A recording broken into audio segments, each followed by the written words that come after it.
Hello guys, welcome back to the crew, strangely enough, but yeah, we're not in the crew, that's obvious. Where are we? Need for Speed Most Wanted 2012. Driving an Aston Martin Vantage, which will probably also be in the crew too. They have a deal. We already saw like Aston Martin Vulcan in the trailer, in one of the trailers. So I'm assuming they will have Aston Martins in the game. That will also mean that the Vantage, which were already in the crew 1, and also the Vanquish, cars like that will be probably in the crew 2. But other than that, why am I driving this game? Yeah, first of all, ramps in the city, jumps in the city. It all reminded me on this game when I saw the first gameplay videos coming out there of the crew 2. Oops, I crashed into a building. Oh, that's not a problem, you can keep on driving. Also, that seems to be a thing in the crew too. From what I saw, I'm not a fan of these new car physics. But you can jump and land on rooftops. Yeah, we could do that in 2012 as well. Of course, the crew will be better in that way that you will have a headquarters, you can mess about with your cars, change the color, you can change the rims, you can upgrade your cars. Yeah, this game was like bullshit for that matter. I mean, there were some cars out here, you just drive around on the map, and I'm in single player mode here by the way, sort of offline mode, not multiplayer. Which also means I cannot change the color here of this car. If I want to change the color of this car, I need to look for a gas station and change the color. Of course, that's not gonna be if you have headquarters about... There you go, we have a new color now, and at the same time repaired the car. The sounds, yeah, were kinda okay in this game back then. And also now it will... So, a car hit the brakes, it will not crash. And it seems to be the same in the crew too. I saw some footage of a guy who was really trying to... to crash the car. He's driving a Porsche GT3 RS, which is not in that game here. Got a GT2 here though, 996 GT2.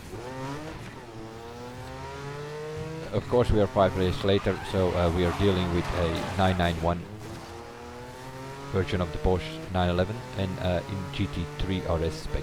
That also might be possible that there will be like other Porsches, like Cayman GT4, something like that, or the 918, which is called now, I believe. But what reminded me on this game was, well, first of all, the ramps on the cities, landing on rooftops, but also the car physics. Saw people like these corners like sliding about. But here you could crash the cars. This is something I saw that one guy trying to do sort of the same. He was driving his Porsche at high speed, and then he hit like one of those bridge posts, and not much happened. He just slowed down, and then he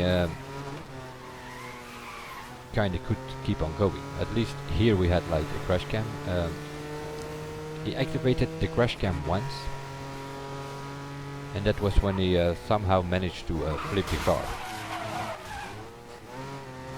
Then he actually got the crash cam in the crew too, but...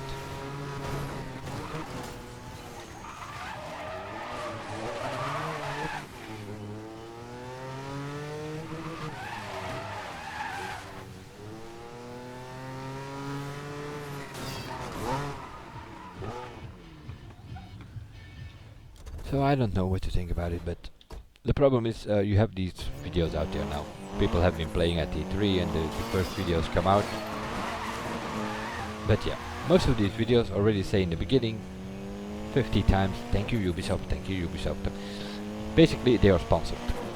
So they are sponsored by Ubisoft, which means that how do they sponsor them? Well, pretty simple. They allow them to put the videos out there with the footage, and they do not gonna do a rights claim on your video, so you can actually keep it running and the video can be out there.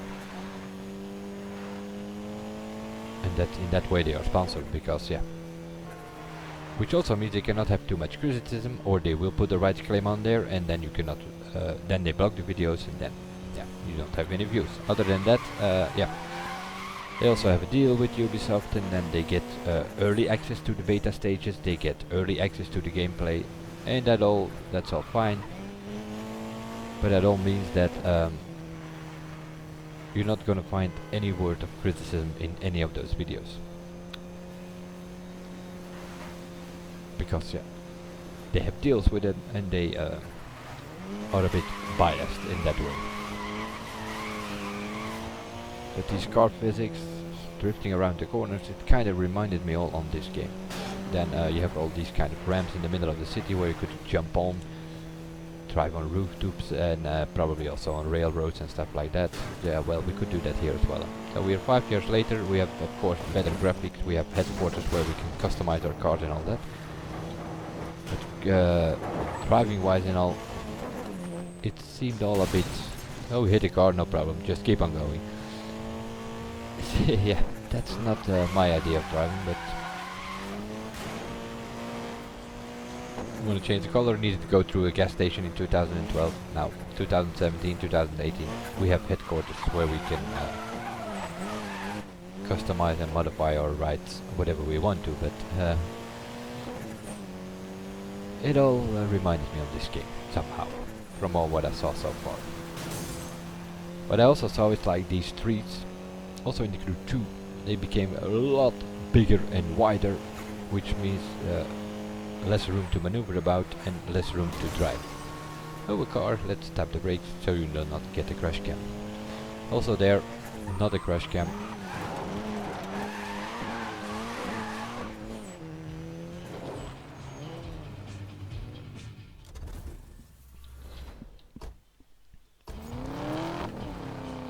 Sounds. Even in 2012, the sounds in these cars, well, were not that bad, if you ask me. I know there are a lot of people out there who do not like this game, and yeah, in a way I found it okay. In that way, it was something to do. You had to go look for those cars, and then find those cars, and then you could drive the cars.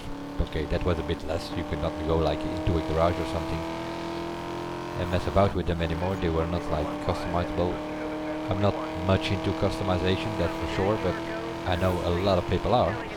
There was a poll going in the Crew social, what you wanted to see in the Crew 2, and yeah, one of the top votes, if it was not even the top vote, was like customization. We want to mess around, we want to ride our cars because that's what people want apparently.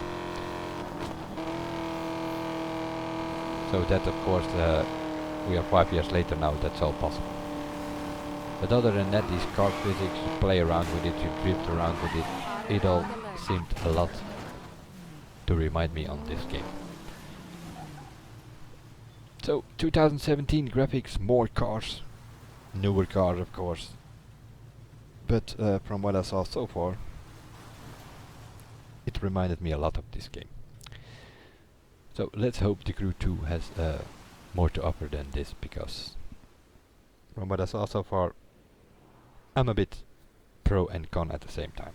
It all looks great, but is it gonna feel great? That's the question.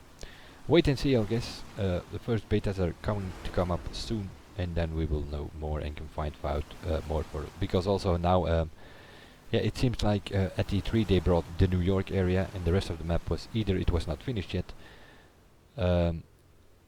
or it was the only thing that they brought, some sort of demo thing, and it was all East Coast and New York, and a bit of off-road with a buggy, a bit of playing around on the Hudson River with the boat, and flying around over New York with the plane and all that. But other than that, not much of the map is seeable. But yeah, it's the same map. If you're familiar with the Crew 1 map, it is the same map, but it's more 3D orientated, and it's more, some things were opened up, because yeah, if you land your plane somewhere in the middle of nowhere, you should be able to get out there. So they had to open up a few of the buildings and such to get out there, but other than that, wait and see. I will see you guys in the next one, and bye for now.